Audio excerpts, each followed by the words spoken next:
They say kindness never goes unnoticed. They're wrong. Sometimes it ruins you. When I reached into my purse to pay for a stranger's groceries, I wasn't trying to make a statement. I was trying to stop shaking. The woman in front of me had just whispered, "They took everything after my husband died." Those words hit something raw inside me. Because once, someone had said the exact same thing to me right before taking everything too. So I handed over $150, heart pounding so hard it blurred my vision, and gave her the red scarf around my neck. She thanked me with watery eyes that felt too familiar. Eyes that had once judged me from across a dinner table. My name is Clara Wynne, and that night, I had no idea who that woman really was. The email came just as I finished a 12-hour hospital shift. My hands still smelled faintly of antiseptic. The subject line froze me in place. Formal dinner, attendance required. No greeting. No warmth. Just an order. Behind me, Nathan, my fiancé, read the message over my shoulder and sighed like a man already bracing for disaster. "Don't be late," he murmured. "My mother will take it as an insult. And whatever you do, don't mention the hospital. She thinks charity work is what people do when they've failed at everything else." I laughed, brittle and tired. "So, what should I say? That I heal people for profit?" He didn't answer. Instead, he handed me a printed list. What to wear, what time to arrive, what not to talk about. At the bottom, one last line, "No stories about your family." I folded it and slipped it into my purse like evidence of something I already knew. I was about to walk into a room where kindness didn't count. That night, I pulled a navy dress from the back of my closet and wrapped my red scarf around my neck. It wasn't elegant, but it was mine. Before leaving, I caught my reflection in the mirror, ordinary face, tired eyes. "Be yourself," I whispered. "Even if they decide that's not enough." Snow had started falling by the time I left the hospital. The main highway stretched before me, a gray ribbon vanishing into white. Nathan's voice replayed in my mind, "If you're late, she'll never forgive you." Halfway to Portland, I realized I'd forgotten a gift bag for the wine. There was a Walmart at the next exit. I told myself it would take 5 minutes. Inside, the fluorescent lights buzzed like fatigue itself. I was halfway to the checkout when I saw her, an older woman at the register, her hands trembling as she counted coins. Her basket held milk, frozen dinners, diapers, and an inhaler. The card machine beeped twice, then declined.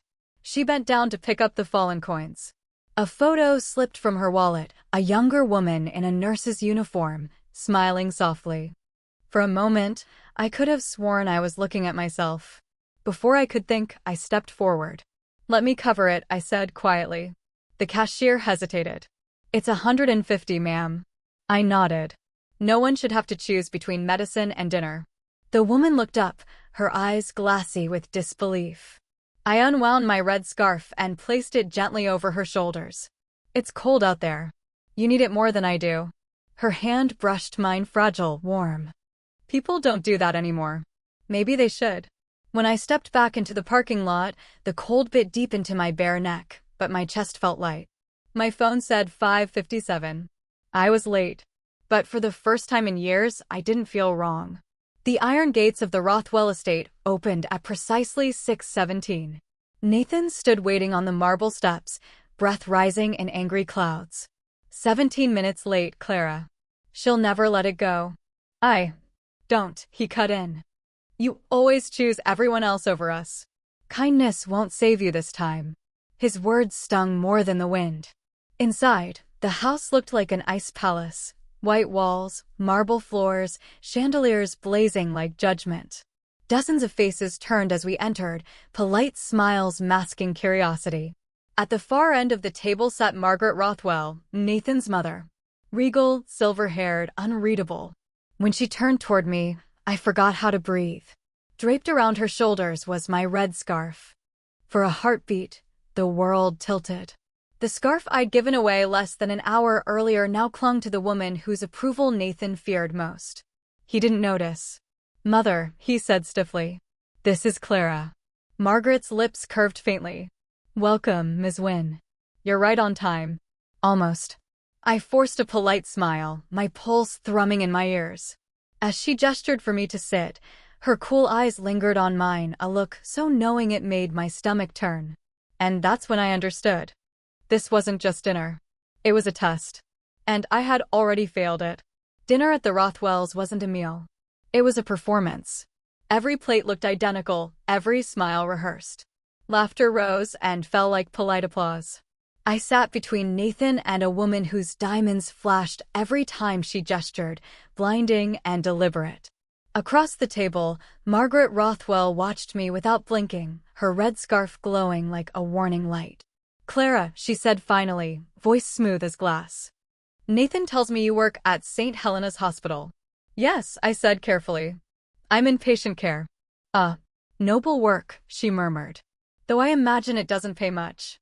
A few people chuckled. My fork froze midair. Nathan leaned closer, whispering under his breath, "Just let it go." But Margaret wasn't done. "You see, my late husband believed charity was a luxury for people who could afford to waste their time. Do you agree?" The table fell silent. The chandelier hummed above us like a live wire. I met her eyes. "I believe people are the only investment that ever pays back." A murmur rippled down the table. Someone cleared their throat. Margaret smiled, but it wasn't approval. It was calculation. "Well," she said softly, "perhaps that's why you gave my driver a rather generous gift tonight." I blinked. "I'm sorry." "An elderly woman," she continued, still smiling. "Groceries. A scarf. Quite a story." My chest tightened. How could she possibly know? Nathan's hand clamped around mine under the table. "Mother." She waved him off. "Relax, darling. I'm only impressed. Few people are so uninhibited with other people's needs." Her gaze lingered on me, sharp and knowing. I tried to speak, but my mouth had gone dry. Around us, conversation resumed cautious, awkward. When dessert arrived, I excused myself and found the powder room, my heart hammering like it wanted out. I splashed cold water on my face and gripped the marble sink. How did she know about the woman? The grocery store was 20 miles from here. I hadn't even given my name. Behind me, the door opened. Margaret's reflection appeared beside mine in the mirror. "I didn't mean to frighten you," she said lightly, shutting the door. "It's simply fascinating. You give away something dear, and somehow it finds its way home." I turned. "What do you mean?" She touched the red scarf, smoothing it against her throat. "This belonged to my late sister Evelyn. She disappeared years ago. I never knew where it went." "That's impossible," I whispered. "I bought that scarf myself years ago." Her smile didn't falter. "Memory is a strange thing, dear. Especially when we want it to be kind." She walked out, perfume trailing behind her like smoke. The drive home was silent. Snow whispered across the windshield. Nathan's knuckles were white on the steering wheel. "What the hell was that?" he said finally. "What?" "You embarrassed her." "You always do this, Clara. You can't just let things go. Why do you have to challenge her?" I stared out the window. "Because she wasn't asking questions, Nathan. She was testing me." He scoffed. "You're paranoid." "Then explain the scarf." He sighed, frustrated. "She probably bought one like it years ago. Don't make this into something it's not." But I couldn't shake the image, Margaret standing there, wearing something that had been mine only hours earlier. When we pulled up to my apartment, he didn't even wait for me to speak. "I think we need some space," he said quietly. I looked at him, numb. "Space?" He nodded. "Just until the fundraiser next week. My family's reputation."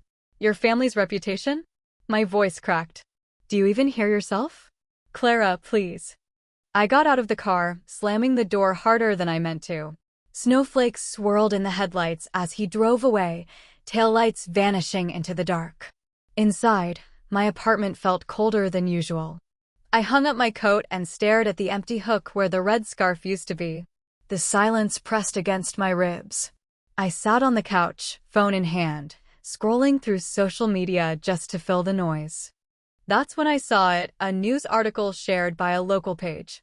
"Unidentified woman collapses at Walmart, condition critical." The timestamp matched the time I'd left the store. The photo showed a blurred figure, gray hair, familiar coat. I felt the floor tilt beneath me. Was it her, the woman I'd helped? And if so, how had she ended up connected to Margaret Rothwell? I stared at the screen until the words bled together. My pulse was loud in my ears. Then, a knock on my door. 3 slow taps. I froze. When I opened it, no one was there, just a small velvet box on the doormat. Inside, folded neatly, was my red scarf. And beneath it, a note in perfect cursive. Kindness always finds its way home. I didn't sleep that night. The red scarf lay on my coffee table like a wound that refused to close. I kept staring at it, waiting for it to make sense, but it only seemed to pulse with questions I couldn't answer. I told myself it was a coincidence, that Margaret's scarf and mine were just similar, that the note was some sick joke from a neighbor or a delivery mix-up. But deep down, I knew better. At 3:07 a.m., I opened my laptop and typed, "Walmart Portland woman collapsed November 2nd. There she was, the woman I'd helped. Her name wasn't released, but the article said she'd been taken to St. Helena's, the same hospital where I worked. Condition: critical. No known relatives." I grabbed my coat and drove. The hospital at night feels like another world, quiet, sterile, haunted by machines that never sleep. I flashed my badge, kept my head down, and slipped into the ICU. Room 214. She looked smaller under the fluorescent lights.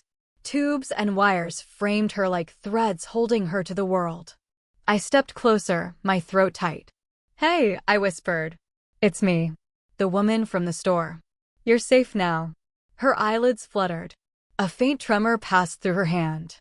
Then I saw it, a gold ring on her finger, old-fashioned, engraved with initials, M.R., Margaret Rothwell. My pulse stumbled. I backed away, heart thudding so loud I could hear it echo in the room. There had to be an explanation, a coincidence, again. Maybe she'd bought it at a thrift shop. Maybe. The monitor beeped, sharp and sudden. Her eyes flew open. For one breathless moment, they locked on mine, terrified, pleading, and she whispered one word. "Run." Then the alarm screamed. Nurses rushed in, shouting codes and orders, pushing me out of the way. I stumbled into the hallway, trembling. By dawn, she was gone. At work the next morning, I expected questions, suspicion, something. But the chart had vanished. Room 214 was already assigned to someone else. No record, no name, no patient. When I asked the charge nurse, she frowned. "You must be mistaken. That bed's been empty all week."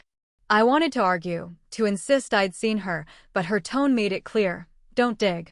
Still, I couldn't stop. That evening, I drove back to the Rothwell estate.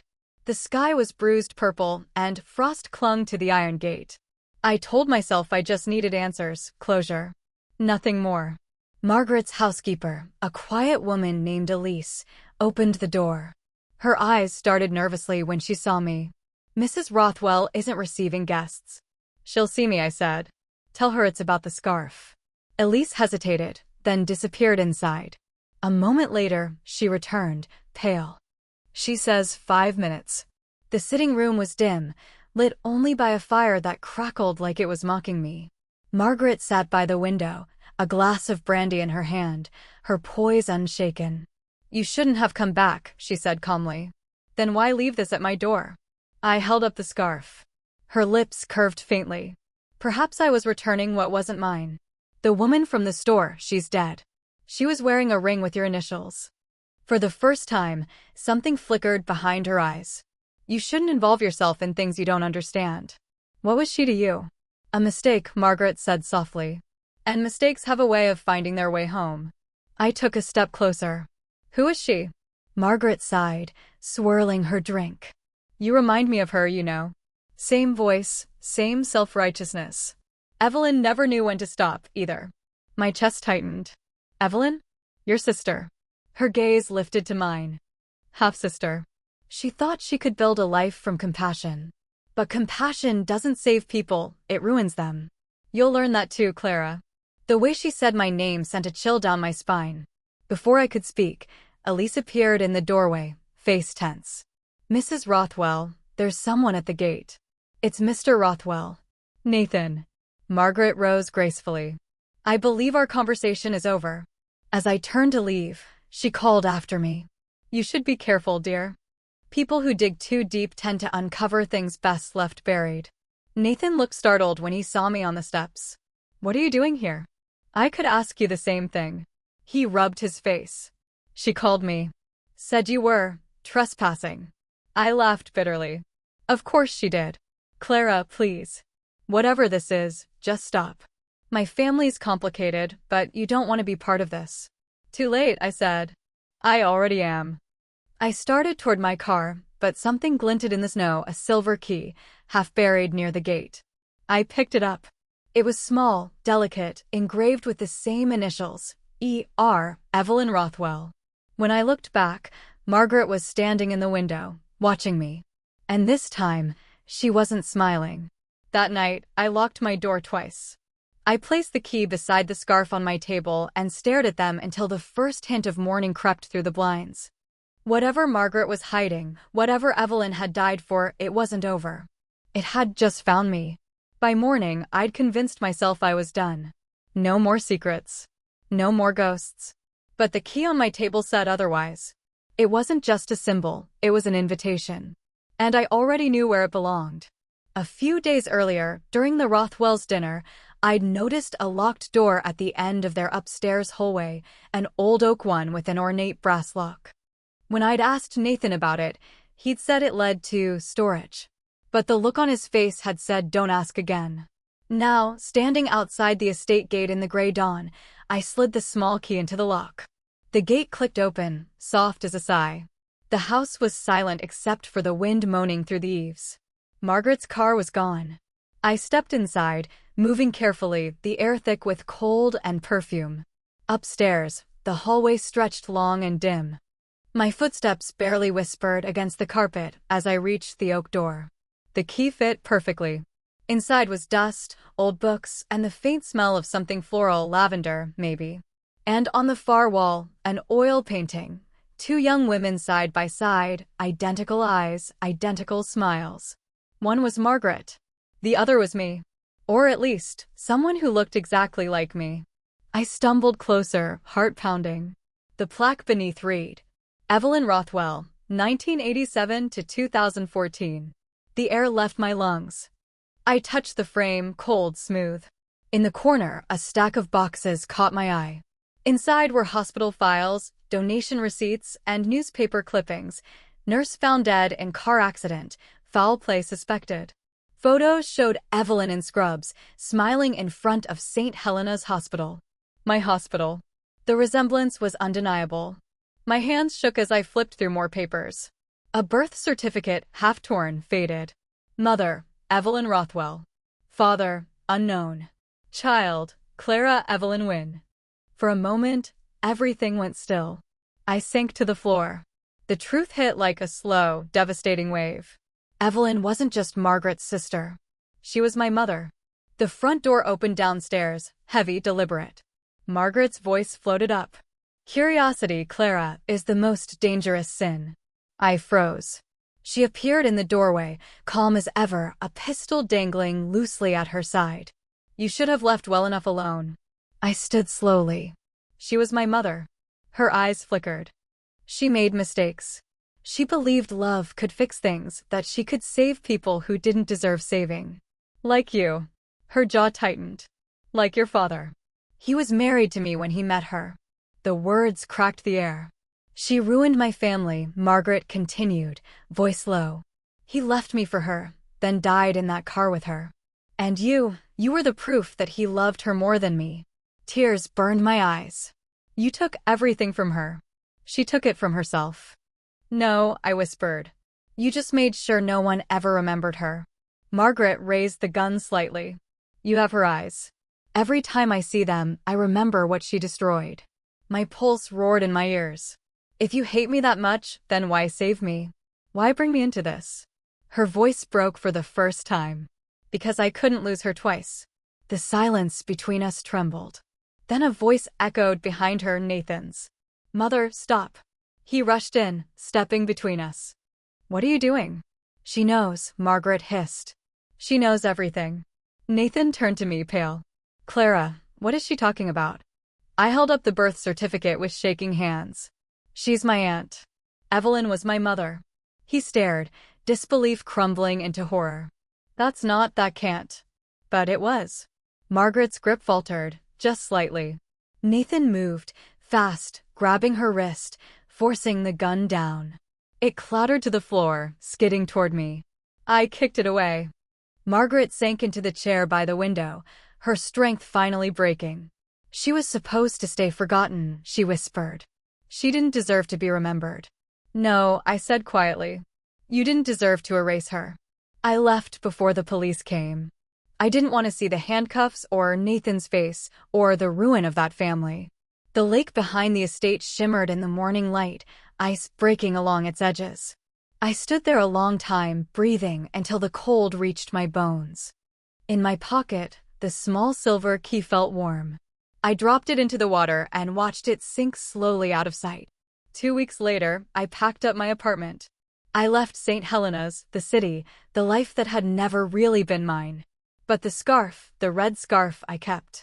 Some nights, I'd find myself holding it, thinking of Evelyn, of her kindness, of how one act of compassion had carried her all the way back to me. Because in the end, she was right, kindness doesn't disappear.